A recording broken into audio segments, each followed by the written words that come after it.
दोस्तों नमस्ते प्रणाम, मैं हूँ आपकी शिखा और आज आप लोगों के बीच में हाजिर हूँ एक धमाकेदार ननद जी के लिए स्पेशल गाड़ी गीत लेकर के। तो प्लीज़ ननद जितनी भी नंदे मेरी देख रही है, प्लीज़ आप गीत को गलत पे मत लीजिएगा, सिर्फ हंसी मजाक के लिए गाया गया है। और कैसा लगेगा आप सभी लोग को प्लीज़ अपनी राय कमेंट बॉक्स में जरूर शेयर कीजिएगा और अपना ढेर सारा प्यार दुलार आशीर्वाद दीजिएगा। तो चलिए वीडियो को आगे बढ़ाती हूँ, प्रेम से बोलिए जय माता दी।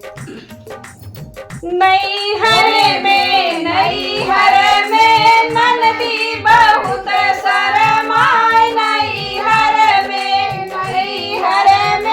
ननदी बहुत शरमाए, नैहर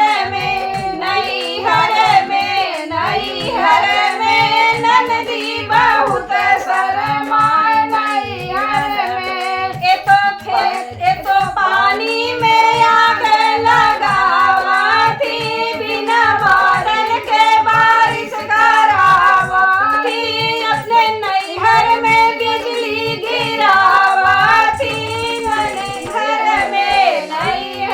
में ननदी बहुत शरमाए, नैहर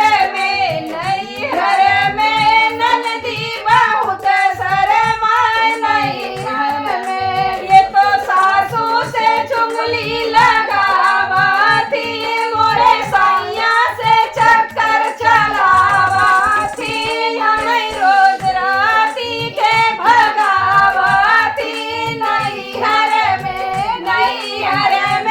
ननदी बहुत शरमाए, नैहर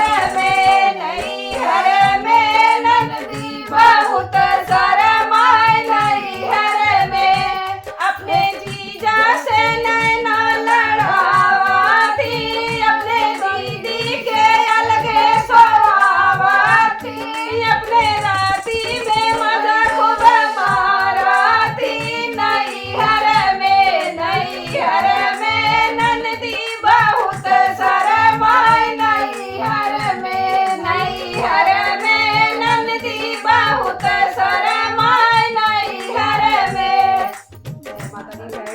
प्लीज गलत लोग बुरा मत मानना भैया, ये हंसी मजाक के लिए है। आशीर्वाद दीजिएगा और बस।